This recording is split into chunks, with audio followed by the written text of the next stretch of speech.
Good morning, ladies and gentlemen. Welcome to the Muscatine County Board of Supervisors regular meeting for Monday, September 8th, 2025. It's 9 a.m. I will call the meeting to order.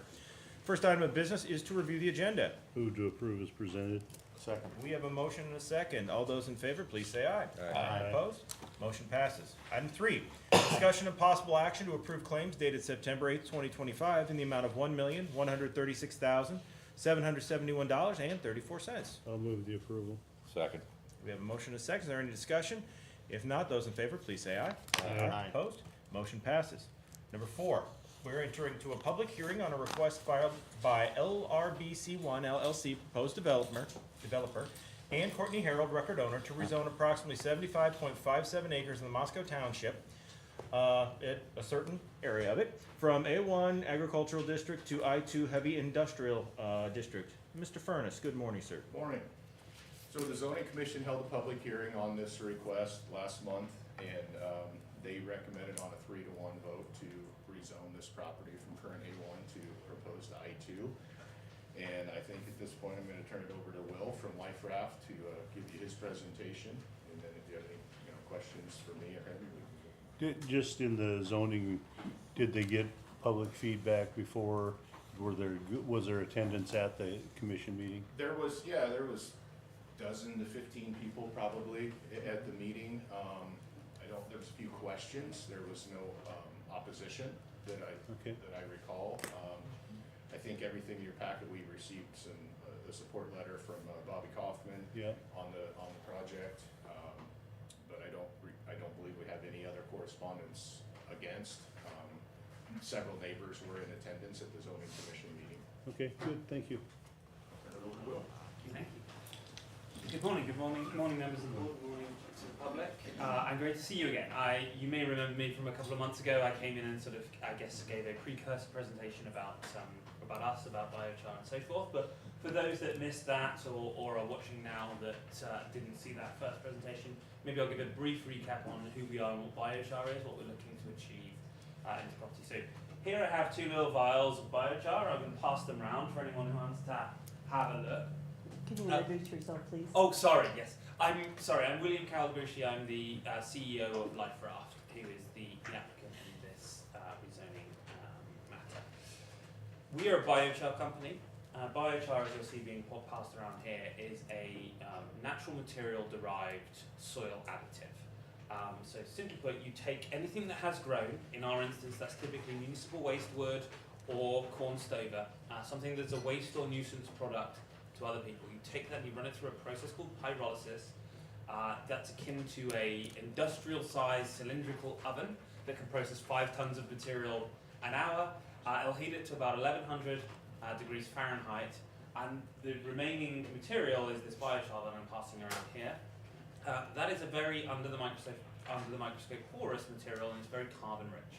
So when you introduce that to the soil, either in its neat form or mixed with compost, it has a number of different benefits. Clearly it's improving the soil carbon content of the soil, something that we've heard from local farmers is very important towards reaching that mythical 300 bushel an acre on a consistent basis. It is also a home for microbial life. That microbial life brings a host of benefits to the soil. And not only does it enrich the life of the soil itself, bringing things like earthworms and so forth, but that microbial life absorbs nutrients from the air. All of the kind of fertilizers that we apply as chemical base are also existing in the air, and they can be drawn down by that microbial life. It will also retain moisture very well. That means that any fertilizer that you put on, any water that you put on, is much less likely to run off once you have biochar on that field, providing a couple of benefits. One is for the farmer in terms of retaining expensive materials that they've applied to the soil, and the other is for local watercourses, preventing that kind of runoff. And in sufficient quantities across sufficient land, it can also help with flood mitigation and flood prevention. So we're very bullish on the product.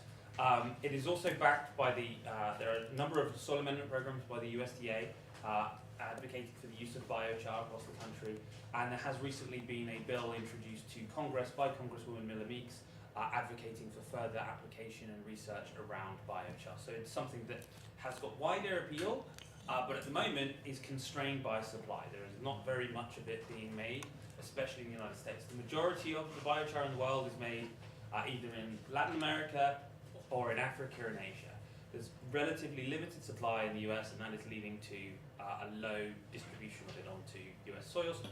We're looking to fix that. The facility that we're looking to build here would be the largest in the United States right away, and it would be a flagship. It would put this county and the town of West Liberty on the map, not only in terms of producing that material, but also the partnership we've struck with Iowa State. So we're working towards a 6-year research program, working with local fields to understand the efficacy of biochar and optimize it for different types of soil. So that's our intention here. In terms of this application, the specific plot of land that we're looking to place our facility on is perfect for us in a number of ways. It's on a state highway, US Highway 6, so it's not putting extra strain on those county roads. It's completely adjacent to a quarry, so there's already a large amount of truck traffic and noise in the area. The electrical infrastructure has been upgraded recently, so there's ample power supply at the level that we need. And most critically, it's co-located with an existing composting facility. That means we can take those, the output biochar blended immediately with compost and have that accessible to local farmers. Our approach is one of economic benefit to a local area. We talk about 50 miles in, 50 miles out. What that means is we're looking to source all of our materials that go into this facility from a 50-mile radius, and we're looking to distribute our biochar back out to that 50-mile radius. To do that, we're looking to sell it at significantly below market prices to make it affordable to local farmers. Not only is that an economic benefit we're bringing, we're not seeking any kind of state, county, federal tax breaks or rebates, and we are investing a significant amount of capital into this project. We've already spent around $5 million on various supporting equipment and other elements in the local area, and that would probably end up being around about $10 million a year going forward. Approximately 50 jobs, starting at $30 to $35 an hour entry level, 40 hours a week with healthcare and other benefits, all the way up to your 6-figure salaries for operating the facility as a whole supervisor. So we're wanting to bring jobs, trickle down economic benefit to the region, and create a project that we think is not only good for the local community, the local farming community, but also for the United States as a whole. So that's the context of this request. I'm going to stop talking there because I know that's a lot of information, and I'm sure that people have questions both about us and about the product. So I'll pause there. Thank you. Okay. First of all, anybody on the board have any questions? I appreciate you coming out. We've taken a look at your information and certainly appreciated the previous presentation you did. So anybody have any questions? Otherwise, I'll kind of open it up to folks here that may want to ask questions. All right. Anybody out there? Have any? You must just be the best presenter ever. I'm jealous. Well then, in that case, thank you for coming, and certainly appreciate your efforts and the information and your just willingness to be here and keep us informed. Yeah, did you have any other materials? Eric, if there's any ones to add. Just gonna kind of give you a recap on the rezoning process. We recently, as you're aware, updated our comprehensive land use plan, and we've gone back to using the land evaluation and site assessment scoring process, which is, the term is LISA. It takes a look at existing land uses, soils, compatibility with surrounding property uses, the amount of property within a given distance that is also ideally suited for this type of development. It takes into account just a whole lot of factors. So we score the soil portions based on the soils in the area, soils around, and then by-state does a portion of the uses within so many miles of the area. And I think in the past we've not used that, and we leaned really heavily just simply on a future land use map, which, as you know, are laid out every, updated every 5 or 6 years when we do our comp plan. And CSR, the core and suitability rating of soil, was leaned upon very heavily for consideration of ag-ground rezoning stuff. And I think what we've realized is agriculture has changed. While farm ground is still listed in our comp plan as one of our most valuable natural resources, with a strong emphasis on preserving prime farm ground for future farm use, agriculture has changed as well. It's gotten very large scale. and we're seeing a lot of these agricultural type facilities that actually produce a lot of waste stream, whether it be manure or animals that reach the end of their life in commercial poultry and laying houses. And so some of the technology to use some of that waste stream is changing now too. And so I think that's caused us to take a look at heavy industrial uses that support recycling of the waste stream of agriculture today. And then also taking a look at, with this particular use, waste streams of storm damaged trees. You're all familiar, we've had a large, the last few years, there's been a lot of storms that have resulted in a lot of trees and wood ending up in some of the city compost facilities. And so we take a look at this proposed use, being able to utilize that waste stream instead of having for the cities and community staff to deal with it. This site also, I think what allowed it to score better was the proximity to Wendland Quarries, which the property is adjacent to. Wendland Quarries is to the north. To be clear, Wendland Quarries their property is all zone A1 agricultural, but they are operating under a special use permit for a mining operation. So I think it's impossible to discount that the surrounding property use does have some pretty intensive land uses going on. There's blasting, there's dozers, there's trucks running all day on that. So that is certainly a factor that can be considered as well. The LISA scored a medium rating, which basically leaves the door open for the county to consider rezoning of ag ground if an adequate need is shown. Adequate need can be jobs, can be supporting other industries in the area like agriculture, like waste streams. Spot zoning came up as a question since there is no existing contiguous I-2 heavy industrial zoning. Generally, spot zoning is something that you want to avoid, but we're looking at rezoning, in this case, 75 acres, which is supportive then because it allows for additional uses of similar nature on the property should that come to fruition. I do also want to touch on, because people were concerned, once something is zoned to I-2 heavy industrial, does it open the door for any type of industrial use? Say Wills decides, I don't want to operate here, it's not what I thought, the ground zone I-2. I-2 zoning district is very specific that the only allowable uses in the I-2 district are automatically those that are allowed in the I-1 light industrial district, and then everything else is by special use permit. So it doesn't open the door for a big explosive manufacturing plant automatically, or a rendering works plant or anything like that. So they'll have to come back if this rezoning is successful and apply for a special use permit for this specific use. So that allows the Board of Adjustment to drill down on the very specific site and propose specific use and evaluate that. So it does not open the door for every type of industrial use because they are all by special use permit in the I-2 district. Would you remind us what the standard for granting a special use permit statutorily is? So special use permits are those land uses that are generally considered to be compatible with surrounding property uses. That's special use permits in a nutshell. Okay. But it allows the Board of Adjustment to look at the specific site and the specific use to really judge that compatibility. Okay. Thank you. On a case-by-case basis. So there's not specific legal hurdles like variances. They're just generally considered to be compatible. It opens the door for a site-by-site assessment of the proposed use. Okay, thanks. Kayla, Eric, did the board get any response to the notice of public hearing, any feedback from the community that we're not aware of? I hadn't seen any letters or emails or anything. Okay, I will thank say, you. there's been a lot of contact. The applicants have spent a lot of time engaging with surrounding property owners in the area because they became aware that there were concerns about what is coming here, what is the potential impact.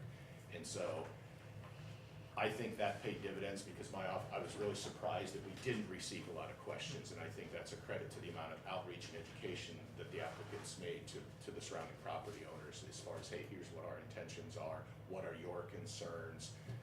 I would have never expected the little level of phone calls that we got in questions. So I think the neighbors were, I mean, there was public meetings in the West Liberty area. West Liberty Economic Development has worked hand in hand with them. And so I think there was very adequate public education in the area in addition to our public notification requirements. Yeah, in the absence of information, the void will be filled. You just decide how you want that filled. Is it by you or by somebody else? Very good. I don't have any other questions. Anybody, anything else for Eric? I'm May I excited have about it. One last, Absolutely, please. I think it would be good for you to reiterate, as you spoke with us last time, about where your sourcing of material is coming from, because I thought that was very interesting. And I thought if you would give a quick review for the public today to go over that, if you would, please. yes, of course. So, we can in theory use anything that has originally grown. But in practice, what we want is material that is a nuisance product where it's produced and that is abundantly available. So for us, that leads us really to two areas. The first is corn stover. As we've engaged a lot with local farmers, what we've come to understand is with new hybrid crops that are stronger and grow taller, there is a problem with matting, especially if you're doing a corn-soy rotation, that often they might need to go and replant fields if there's excess stover on that field afterwards. So taking some of that stover off and using it for this purpose, potentially putting the biochar right back on that same field, is then helping that rotation to go forward. Now, critically, we are adhering to USDA guidance in terms of making sure we don't take too much material off, so we don't have an agronomic detriment to that field. But that's something of particular interest, and that's an income source for local farmers. We're paying for that material, collecting it with our own equipment, which we bought from local businesses, so forth. So that's very significant part of our supply stream. And the other is this municipal waste stream. So across that 50-mile radius that I talked about, there's a lot of municipalities, big and small, that have these waste transfer stations where they're bringing storm damaged wood, emerald ash borer kill wood, anything from regular maintenance, whether that's bringing off branches for cheese surgery, and anything that the citizenry might drop off as well. Now, it's actually, as I understand it, against Iowa law to put full wood into a landfill. That means that these local facilities have to process it right there. So they are paying for people to come in and grind that material, and then they are having to compost it right there on the site. That's a significant cost to those municipalities, whereas we would go and offer to take that material away for free, and if we're going to process that material, we'll do it at cost, so significantly lower than the existing budget. So that's putting money back into those municipal budgets and solving for a problem. There's one particular municipality, I haven't had their permission, so I won't name them, but a short distance from our site, where they needed the space that they were composting this material back to put a fire training facility, and they had a limited amount of space and they were running out because they had so much material, so we could solve that problem for them as well. There's also a local business in town that produces a lot of wood byproduct, again a product that is difficult for them to deal with, always looking for solutions for that, and we are one such solution, so we can take a large amount. Now we can process around about 100,000 tons of material a year. So even if there's a big deratio coming through, we can go and process that. And so we can actually provide that as an additional assistance to the local community. So yes, anyone who has that type of waste, feel free to contact us. We are always on the lookout for that, and we're actively engaging with those municipalities as well to get that waste. Very good. I just wanted to add one last statement to this. And that's to respectfully ask that if this hearing is successful, that the board consider the potential of waiving the following two hearings. I know that it would only take 2 weeks, but those 2 weeks are important when we're approaching winter. Our intention is to try and get this facility as operational as soon as possible, begin those job fairs, bringing jobs into this community, paying our taxes. The problem with the timing right now is winter. Once we cross a certain threshold, we're not going to be able to pour those foundations, and whilst we could work on buildings once foundations are down through the winter, it becomes a lot more difficult doing groundwork, and so even a couple of weeks can be quite impactful. We are not looking to do anything that is not within the process, so it's only a respectful request that you consider it, but that may be quite impactful to us. So, Eric, can they apply for the special use permit even before we approve? They really can't, because it's not a special permitted use in the A1 district, and so until the rezoning is actually official, it's not an eligible land use. I see. So when would they need to get that application on file in order to make the next meeting? I mean, they could submit all their paperwork to me, I really can't put it on an agenda until it's a legal permitted special. Right, when would be the latest that they could make the next meeting if they were? I think on an operation like this, I mean, we generally schedule Board of Adjustment meetings the first of each month. However, there's nothing that says we can't schedule a meeting, Okay. subject to proper, public hearing, publication Right. notices. We can schedule a special meeting. We will most likely be using special meetings for solar projects, you know, those types of developments. So we can schedule them as soon as they can get an application, and we don't have to wait for the following month. I know sometimes we've, oh, go ahead, Andy. I'm sorry, Nathan. No, To- no, okay. I'm just gonna ask you a question, or the board question. To even consider waiving those other two, we'd have to have that on a following agenda, wouldn't we? Yeah, I think you'd have to have it like next week to finalize it. And all. essentially next The week would- second, wait the third. and Next yeah. week would be the second reading anyway. Right, and you. And I don't anticipate a lot of pushback from the public, but I do want to give them the opportunity to, Right. We come have in to the it. past on items, particularly when you get, there's no feedback coming in, we have waived the third reading Right. and done the second and third reading combined Yeah. at the following meeting, and I think that's something I personally would be willing to consider Yeah. on this, Yeah, I would agree. given the lack of, So, there's sounds like we, feedback. assuming it passes today, we can put it on for final For approval final reading next week. Second Oh, and that's what we final. can do for you. Because these guys meet every week as opposed to once a Yeah. month, so. By the way, is everybody comfortable doing that if we pass this today? yeah, I'd be okay with that. Okay. Okay. Okay. Thank you, sir. Thank you so much. Appreciate you, once again, your comments and your willingness to make further explanation. Anything else? Any members, in the audience have any further comment? Yes, sir. Good morning, I'm Phil Weiss, I'm the Director of Economic Development at We Lead in West Liberty. And I'm here to voice my strong support for the rezoning request that will allow Life Raft to establish their new facility here in Muscatine County.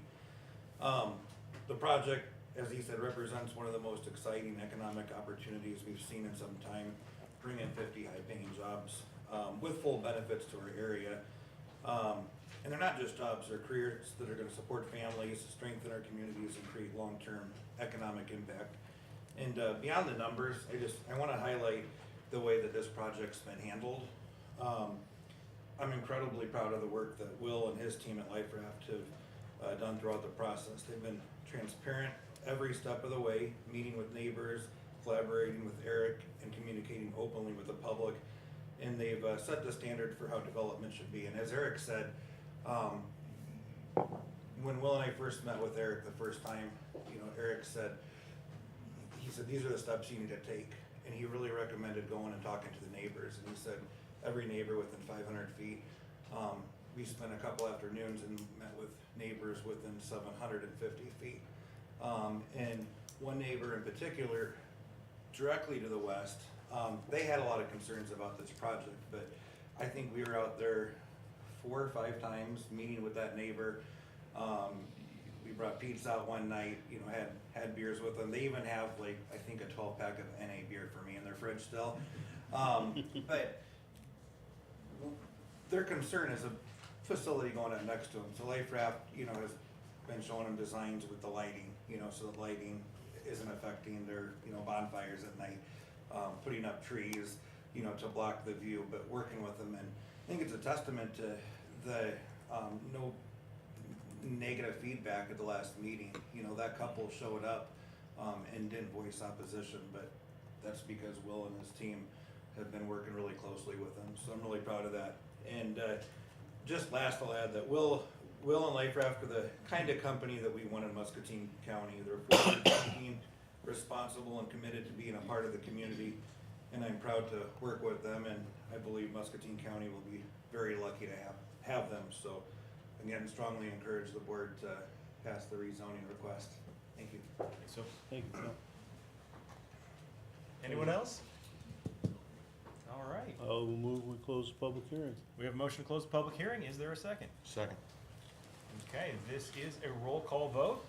So, I will ask Jeff, Aye. Scott. Aye. I vote aye. Danny. Aye. And Kurt. Aye.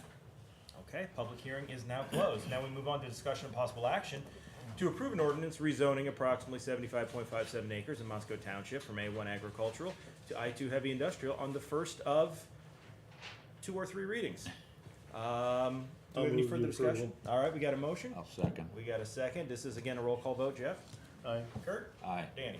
Aye. I vote aye. And Scott? Aye.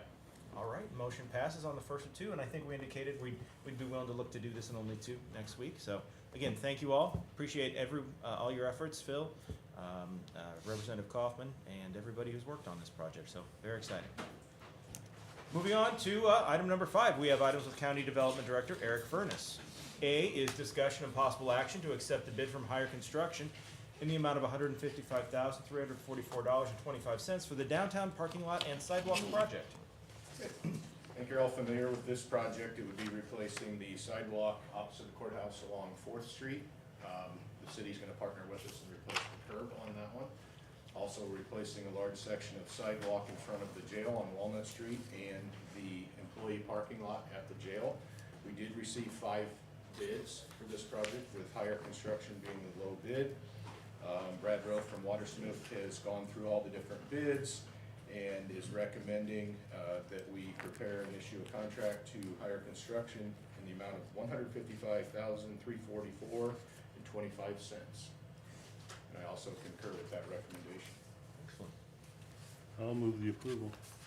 I'll second. We have a motion and a second. Is there any discussion? If not, all those in favor, please say aye. Aye. Aye. Opposed? Motion passes. Anything else, Eric? I think that's enough for this morning. Yeah, probably. Thank you, sir. Next up, items with County Engineer Brian Harshowski. A is discussion and possible action to set a letting date of October 6, 2025 at 9 a.m.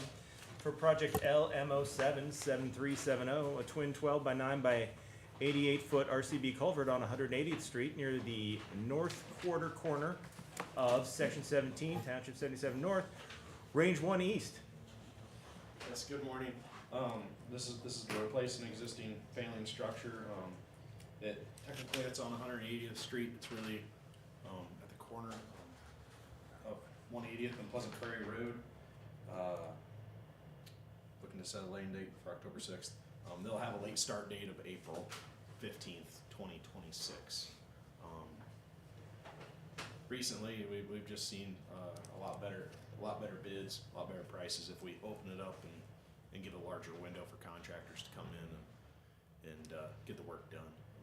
It can cause a bit of a budgeting headaches, but you know we typically see significant cost savings. So yeah, that's all I got.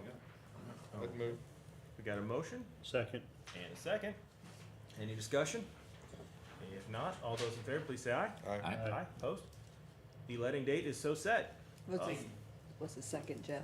Yeah, Okay, Danny and me. thank you. B, discussion and possible action to approve the purchase of a 2026 motor grader.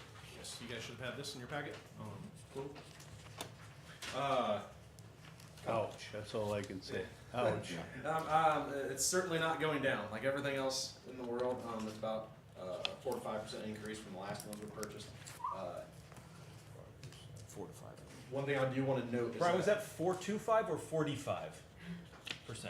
4 to 5%. Okay. You had me nervous there, Dave. One thing I do want to know is the potential trade there. What you see, that 92.5 number. That's the promised buyback that we get when we purchase that machine. The last 2 machines that we've bought, when it gets closer to the time of delivery of the new machine, we've been able to negotiate that number higher.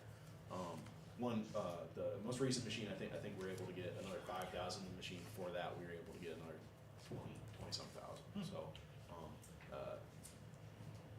I think. Well, with the that- price of new, cause our machines are well cared for and and they're not abused. relatively low hours, right? Yeah, they're 10, 11,000. Yeah, they're not abused, and one of the good selling factors for our machines is that CAT Ultifer does the majority of the service work.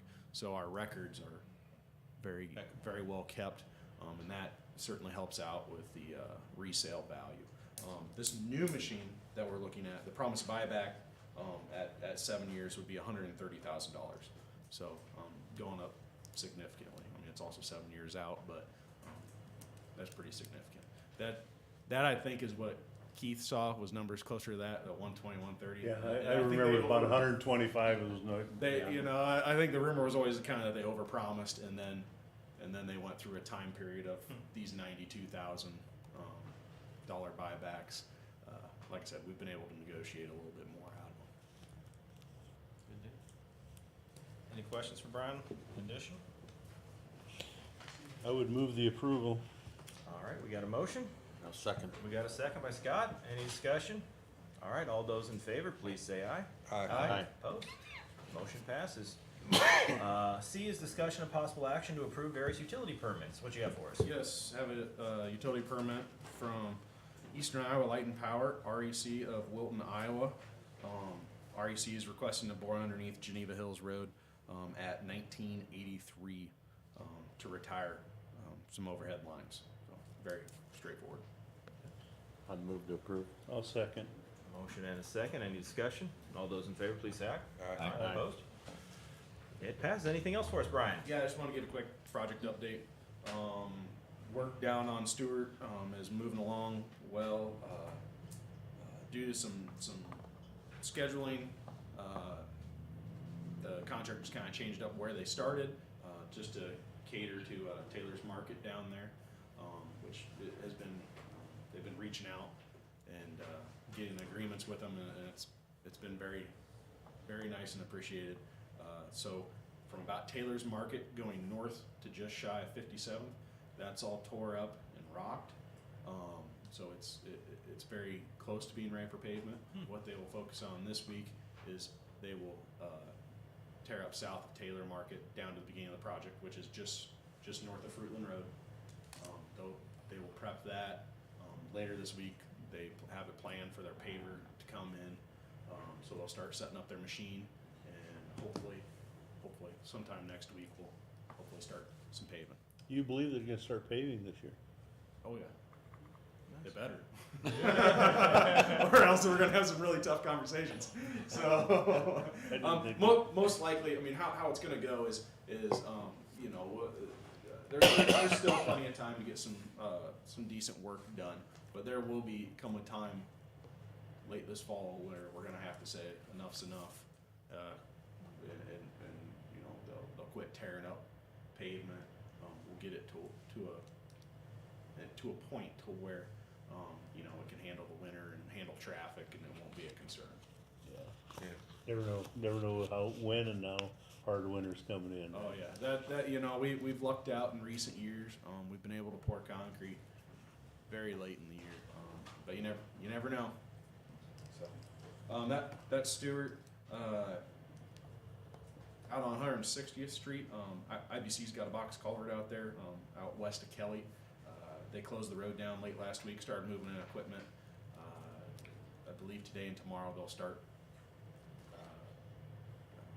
removing the bridge and start digging out, preparing for the new box culvert.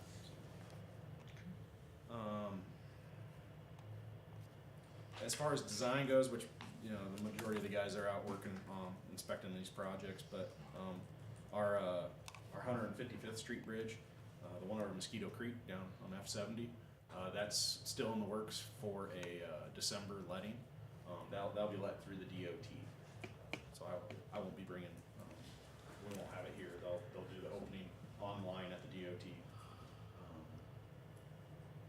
And we're setting the landing date for that. And yeah, I think that's kind of the highlights. So that's all I had. All right, sir. Brian? Yes, thank you. I'll grab some signatures on that plan set before you guys get out of here. Sounds good. Thank you. Thank you, sir. Next up is discussion of possible action to approve the minutes of the August 25th, 2025 regular meeting. Move to approve. Second. We have a motion and a second. Any discussion? All those in favor, please say aye. Aye. Opposed? Motion passes. Next up, correspondence. Scott. I had a call from a resident regarding a driveway culvert, and I went and met with him and looked at that situation, and I'll be discussing that with Brian, and that's all I had. Okay. Jeff. I'll put this under correspondence. I've had a number of communications, and Nora Dwyer and Jessica have been working on food pantries and food availability in the county. We met again on the 4th and talked. Will not be a county-led thing. I think Nora and some of the food providers are gonna get together and try to work out arrangements, but some question on where you can get food, where people will get food and all of that, and they're trying to get something together and be a little bit more coordinated, so there is a group working on that, and I met with them. That's it. For me, I guess in the category of not getting tired of winning, I got some correspondence forwarded to me from another happy customer of our Veteran Affairs Department who was able to achieve some great results in terms of veteran benefits for some constituents. So just wanted to pass on yet another attaboy, and thank Eric and Jessica over there and the folks that work with them for the great work. Danny? I don't have anything. Kurt? Under correspondence, I attended the open house for Invenergy Solar on the 26th at West Liberty. Just kind of, they had an open house for the community, and I guess it was pretty well attended. I was there early. They had laid out their map of where they're going to have their proposed farms, I guess you could say. Strung out a little farther than I thought it was going to be, but I guess that it was between them and the customers, I guess, or the farmers. Landowners. Committee reports, the 27th, Muscatine meeting, and on the 28th, we lead in West Liberty. 27th, I had a housing accelerator meeting. 27th, I had the Veteran Affairs meeting. Jeff? Yeah, on the 27th, they had the Muscom, 27th, the Housing Accelerator. I was gone, so the 20th, we had the meeting of the EMS Association, Muscatine County. And on the 18th, we had the Eastern Iowa Mental Health Region. So the Mental Health Region, as you know, the counties are out of the business as of the new fiscal year, winding down. We had made some tough cuts, so it looks like financially we're gonna be okay. We come through, we got a couple $100,000 plus or minus we're at, so, or plus, I should say, we're not gonna be minus anything, because we don't have the ability to levy or pay for it, so that's all winding down and everything's going okay. I've heard mixed comments on the transition. It was a tough transition, but I think the Primary Care Association is a very professionally run organization, and they're kind of learning and figuring things out. Been a little bit of chaos, but it's getting better, and I think providers are getting paid and they're reasonably happy, so everything's going well. Okay. And I had no committees. All right. Moving right along, items with the administration office. A is discussion and possible action to approve resolution 09082501, abating taxes on a parcel owned by Muscatine County. Is anybody here to talk about it? Looks like it's the property that conservation got down by Deep Lakes. I'll move the approval. Okay, we have a motion by Jeff and a second by Scott. This is roll call. Jeff? Aye. Scott? Aye. I vote aye. Dan? Aye. And Kurt? Aye. All right. Anything else? Awesome. Next up, receive information from county employees. Eric just can't wait to get back up here. I didn't want to monopolize any more time. But give you a little project update. We've wrapped up all work on phase 2 of this building. So phase 1 and phase 2 are complete on the repairs to the administration building. Trying to wrap up the panel project over at the jail. We're working through a couple little craftsmanship issues with some of the trim, and the landscaper is over there redoing the front lawn. So I'm hoping within the next week or two we're wrapped up over there. That was one of my questions, is how long am I gonna see that tape over there? So, yeah, we pushed on it pretty hard the last couple weeks to get moving on that, as the window for reseeding and sod is closing, and so they got in last week, and it was supposed to be just repair of some ruts in the front yard, but I think they got started, and it kinda looks like they're gonna sod the whole front yard, cause they stripped in pretty much everything, which is fine. It should look, there's sprinklers in that yard, so we'll be able to water that lawn. Wolf Contracting has mobilized and has started up the community services building. So they moved in over the weekend, and they're up there working today. So